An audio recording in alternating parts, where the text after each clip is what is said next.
Menurut lo, sebagai customer dari jasa cukur rambut, apa udah ngerasa puas sama hasil yang dikasih sama mamang-mamang kang cukurnya? Apa masih ada yang ngeluh soalnya nggak sesuai ekspektasi, nggak sesuai sama gambar yang lo tunjuk? Belum ngomong, tiba-tiba langsung dibikin cepak. Baru duduk, tiba-tiba udah selesai. Bilang jangan tipis-tipis, malah dibikin salus pantat bayi. Dan masih banyak keluhan di lapangan yang ngebuat lo harus terpaksa menerima hasilnya dengan lapang dada dan menenangkan diri dengan ngomong, tenang, kan rambut bakal tumbuh lagi, ya kan?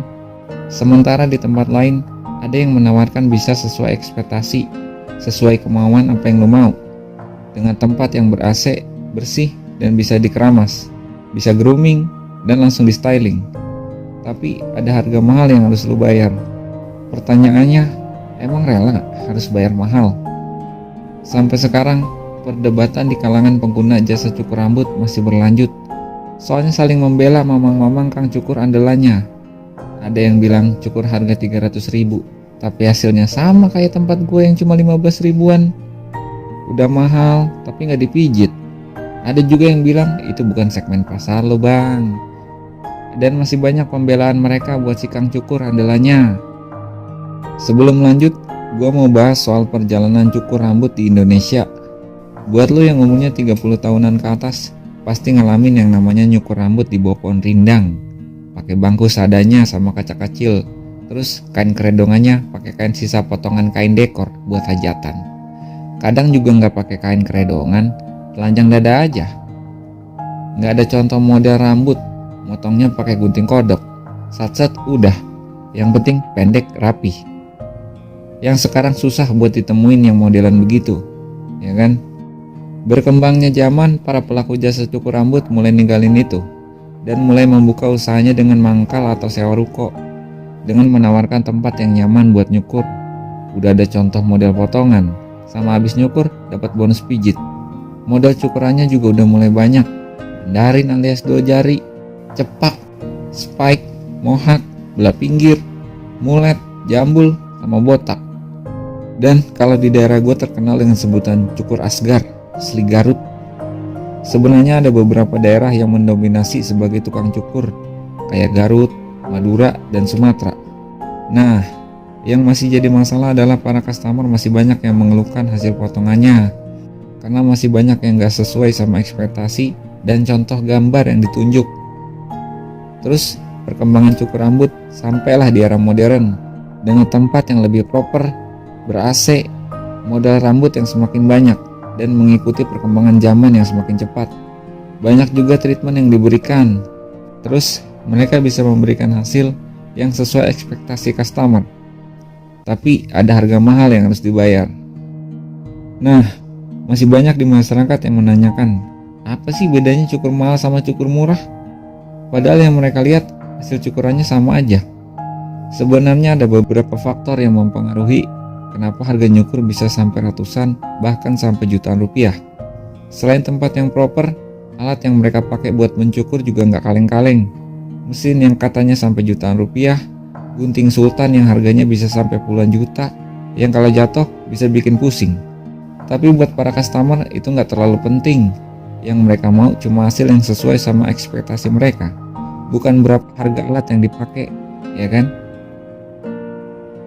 Nah, kenyataannya di lapangan dengan harga cukur yang murah, pasti masih ada aja yang ngeluh soal hasil cukurannya. Pendekan lah, panjang sebelah lah, baru duduk tahu-tahu udah selesai. Ngasih lihat foto cukuran tapi hasilnya nggak sesuai. Terus belum ngomong apa-apa, tahu-tahu dibikin cepak. Dan masih banyak keluhan-keluhan yang lain, ya kan? Tapi nggak semuanya ya yang harga murah kayak gitu. Nah, tapi ada beberapa perbedaan dan hal-hal kecil yang mungkin nggak lu dapat di tempat cukur andalan lu. Alasan mesin yang mereka pakai mahal karena getaran sama suaranya yang gak ganggu di kuping. Gunting puluhan juta yang hasilnya gak ngerusak pertumbuhan rambut setelah dipotong. Peralatan yang mereka pakai selalu dibersihin pakai cairan antibakteri. Nah, ada juga tisu leher, neck tape yang bentuknya mirip tisu WC. Itu fungsinya buat nahan rambut biar gak masuk ke dalam. Selain itu, fungsi utamanya bisa menahan penularan penyakit kulit. Nah, kok bisa? Soalnya keredongan alias cape yang dipakein buat nyukur itu kan habis dipakai siapa aja. Dan gak mungkin tukang cukur ganti tiap sekali pakai. Itu bagian karet lehernya udah kena keringat, kena daki, sama macam-macam penyakit kulit dari orang yang pakai sebelumnya. Ya kan? Itu hal-hal kecil yang lu lupain dan mungkin belum paham fungsi dan kegunaannya. Selain hal kecil itu, alasan kenapa harganya bisa mahal, mereka bisa memberikan hasil maksimal dan memuaskan buat si customer. Mereka memberikan edukasi soal seputar rambut dan keluhan-keluhannya. Mereka juga memperhatikan penampilan, dan yang paling penting adalah mereka memiliki attitude yang baik saat servis customernya. Itulah beberapa alasan kenapa mereka berani buka harga sampai ratusan bahkan sampai jutaan rupiah sekali nyukur. Emang setelah para tukang cukur aktif ngasih tutorial cara mencukur yang baik dan bagus, mereka yang biasanya cuma sekedar nyukur tanpa mikirin hasil, akhirnya mulai mempelajari tutorial itu, dan akhirnya skill mereka yang awalnya asal rapi aja berubah menjadi sama dengan yang harganya sampai ratusan atau jutaan rupiah. Tapi lu pernah denger nggak ada tukang cukur ngebacok customernya? Itu nyata kejadiannya di Sulawesi Tengah. Masalah awalnya sepele, customer minta di bagian sampingnya minta dipotong lebih tipis lagi. Mungkin si kang cukur nggak terima. Nah hasilnya cekcok dah. Sampai kejadian si kang cukur bacok customernya pakai parang. Mantap agak tuh. Lu tahu sebabnya kenapa? Sebabnya terletak pada komunikasi. Komunikasi di awal sebelum nyukur itu penting. Lu sebagai customer wajib ngejelasin secara detail seperti apa potongan yang lu mau. Jadi kang cukur udah tahu apa yang harus dilakuin. Dan supaya si kang cukur nggak kerja 2 atau 3 kali. Maksudnya gimana tuh? Jadi setelah selesai nggak ada alasan kurang pendek atas maupun bawahnya. Karena bagi tukang cukur itu harus ngulang dari awal lagi, apalagi kalau antrian lagi panjang. Nah, buat lu kang cukurnya juga harus cerewet nanya ke customer kemauan dan keluhannya apa. Jangan saling diem-dieman. Fun fact-nya adalah kalau si customer bilang rapiin aja atau terserah aja, disitulah kang cukur ngeluarin ilmu membaca pikiran. Yang endingnya kang cukur motong sesuai standar rapi dan terserah dia. Dan hasilnya nggak serapi apa yang lo mau. Sesimpel komunikasi aja akibatnya sampai ada yang kena bacok, ya kan? Ada juga yang sampai pingsan dan harus diuap gara-gara nyukurnya kebanyakan, sampai 80 orang lebih. Itu kejadiannya menjelang hari raya Idul Fitri. Si kang cukur cuma istirahat makan, dia nyukur dari pagi sampai malam dengan harga 10.000 per kepala. Mungkin dia lupa kali ya kalau dia manusia.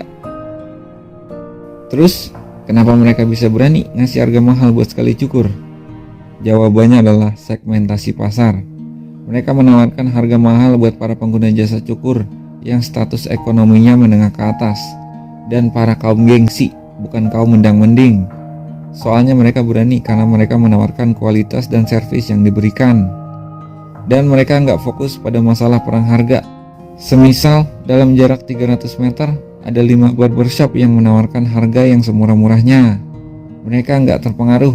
Mereka malah mikir ada harga, ada kualitas, dan servis yang didapat. Terus mereka juga lebih mikirin promosi daripada mikirin perang harga. Awalnya para tukang cukur juga berpikir, apa harga cukur cuma mentok di situ-situ aja, 10-20 ribu aja. Apa nggak bisa naik level jadi ratusan sampai jutaan rupiah? Yang pada akhirnya mereka berhasil mengangkat derajat para tukang cukur yang biasanya dianggap remeh dengan harga puluhan ribu. Ini mereka bisa naikin level para kang cukur dengan harga yang mahal. Tapi buat kalian yang masih tetap ngasih harga murah dengan hasil cukuran bagus, pasti ada alasan dibalik itu.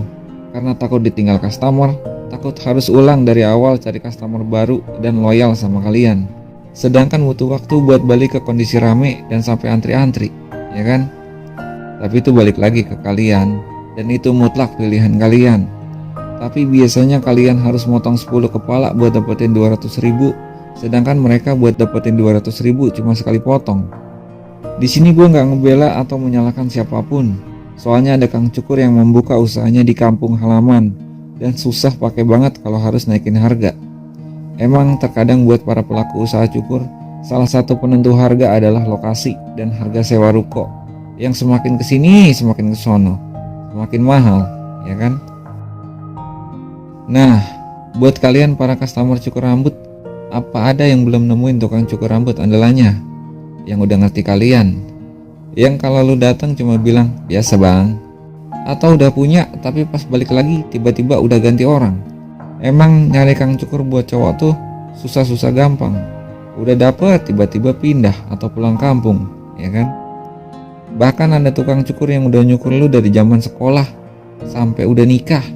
Udah gue tak ganti pacar tapi tetap setia sama tukang cukur lu, ya kan? Sampai segitunya kan hubungan lu sama kang cukur. Emang buat cowok rambut itu sesuatu yang sangat penting. Soalnya bisa ngebangun kepercayaan diri sama tingkat kegantengan walau cuma 2,5%. Udah kayak berjakat aja. Tapi faktanya emang begitu kan? Soalnya kalau sampai salah potong bisa-bisa malu buat keluar rumah. Dan lu rela jauh-jauh cuma buat nyukur sama kang cukur andalan lu, ya kan? Sebenarnya lebih enak punya langganan satu tukang cukur. Jadi nggak perlu repot ngejelasin lagi lu maunya gimana. Tapi alangkah baiknya lu tanya dulu asalnya, udah berapa lama kerja di situ, apa dia yang punya atau cuma kerja di situ. Kenapa coba? Biar lu tahu kalau nggak bisa jadi langganan. Soalnya sewaktu-waktu bisa pindah atau pulang kampung. Dan kalau bisa punya langganan kang cukur lebih dari satu. Jadi sewaktu-waktu yang satu pindah atau pulang kampung, lu punya cadangan. Jadi nggak pusing-pusing lagi harus nyari dari barber ke barber lain buat nemuin kang cukur andalan lu. Emang jasa cukur rambut itu sangat membantu merapikan dan membuat si pengguna jasanya merasa ganteng maksimal. Dan ada yang bilang kalau profesi itu dibutuhin sampai kapanpun selagi rambut manusia masih numbuh. Dan belum ada yang mampu ngebuat robot cukur rambut. Soalnya kalau salah-salah mata kecolok sama kuping yang kegunting. Buat kalian pengguna jasa cukur rambut, hargailah para tukang cukur dan komunikasikan apa yang lo mau biar nggak jadi miskomunikasi. Dan buat kalian para kang cukur, hargailah customer kalian. Tanya kemauan dan keluhan si customer. Jangan sampai ada miskomunikasi yang sampai berujung bacok-bacokan. Ingat nih, murah belum tentu jelek, mahal belum tentu bagus. Makanya cari yang sesuai sama ekspektasi lu. Udah dulu ya, kalau ada salah-salah kata atau penyampaian gue minta maaf. Maklum bukan nabi boy. Sekian dulu dari gue Bloy. Kalau emang video ini menurut lo bermanfaat banget, pasti udah pada tahu kan harus ngapain.